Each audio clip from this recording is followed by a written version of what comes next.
Hi guys, this is Joyce from Enjoy Scrapping 2. Today I'm going to be doing a challenge for Tiddly inks, and the challenge is to use non-traditional Halloween colors. And so I decided to use this image that I purchased from their website. This image is super cute and it's called Avengers-Masked Hero. And I thought it would be a perfect image to use for this project because it kind of reminds me a lot of my daughter, because my daughter is like a Pink Ranger for this year. And this stamp set comes with these three super cute sentiments, which is I thought it was really cute because my daughter's learning to write now, and that's how she writes. They kind of flip it around and upside down and things like that. So this was a perfect image. I had to purchase this, and so I think this uh, image is $1 right now on sale. So, but this is the image that I'm going to be using, and I'm going to be coloring her using both my Copics and my Shinhan Touch brush markers. I'm not going to be filming the entire coloring process, but I'll go ahead and show a little bit, and then I'll come back with the finished colored image. So here I'm using for my skin is E50, E53, and E55, and I'm going to color her skin first. I always start with the skin because it's the lightest of the colors, so it's more forgiving if you make a mistake, because the other colors that you use, if it overlaps, it'll hide it. Anyways, but I don't know if you guys like to watch me color the whole thing, or if you like to just see the design of the card, or please leave me a comment and let me know what you guys like. Um, if you want to see the entire coloring process um, of the images that I use, or to shorten the video, I can pause it and then come back once I'm done coloring. Okay, so now I'm going in with my lightest, and then I'm going to be blending out the whole thing. And her arms and her legs are like super thin, so I basically just used two colors that were over there. But after I'm done, I'm going to give her some cheek color here, and I'm using blush, and this is from my Shinhan Touch. So now her skin is done, and now I'm going to work on her hair. And like I said, I'm not going to be coloring the entire uh, image on camera. So after the hair, I'll come back when the coloring is finished to assemble my card.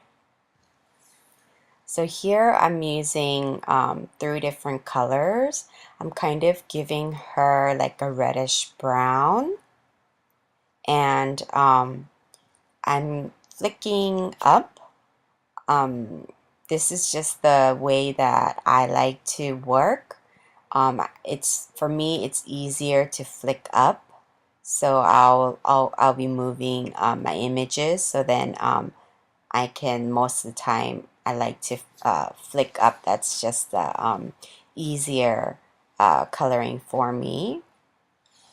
So here I'm going with my darkest color, and I'm shading where the darkest area is going to be, and I'm just flicking it to give her more of like a hair texture.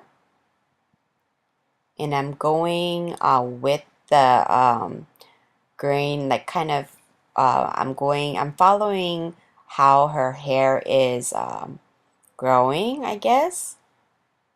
to give it more of like a natural look.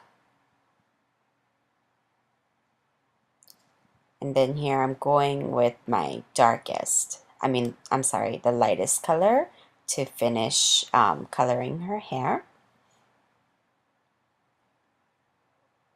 And then I'm done coloring. So here I have a very vanilla cardstock that I use the textured paste on with my polka dot stencil.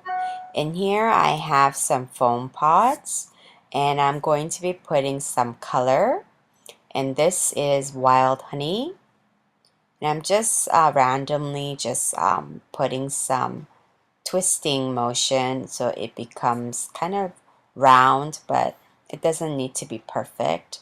And this right here is seedless preserves. I originally bought this thinking that the foam pods were soft so that I could use it for small blendings, but it turns out that it's very firm and hard, so it doesn't blend too well. So I thought I'd use it just to make, I guess, round dots. In here I'm putting some vintage photo on the edges and on the inside to give a little bit more color.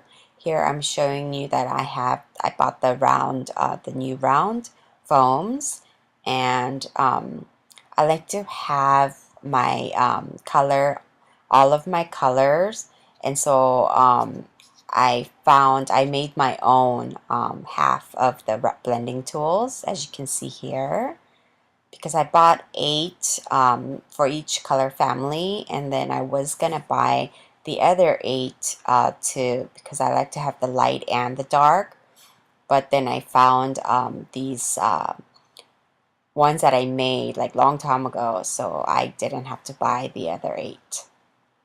And so here I punched out a hole with the round heart punch, which was Stampin' Up, that they retired. And also this cup that I'm using over here is also a heart-shaped cup, which you use to fill candies and stuff on the card. And they no longer sell the heart shape, but they still do sell the round ones. And here I decided to fill it with glitter, a whole lot of glitter.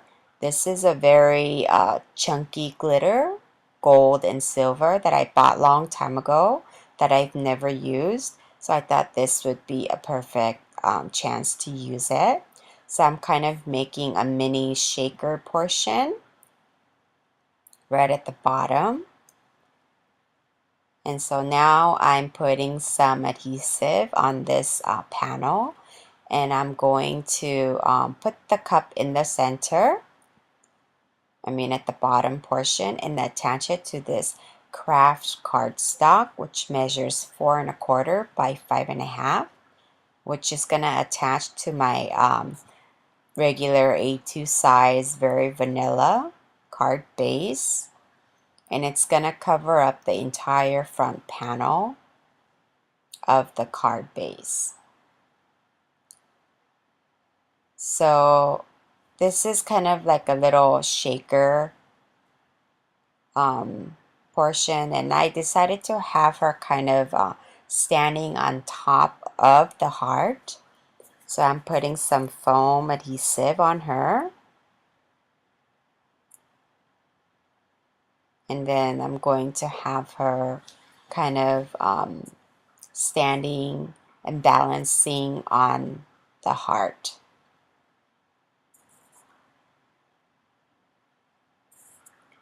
And of course I had to use the sentiment, the super you. It's a super cute sentiment. And I just touched up the edges with the seedless preserve just to give just a little bit of color. And here I'm deciding which trick or treat bag to give her. And this was from the Lawn Fawn's Costumes and Critters and Costumes, I believe. and I'm going to just tuck it right there so it looks like she's holding it. And I put some glossy accents on her mask and Wink of Stella on her dress. And this finishes off my card. Thanks so much. Bye.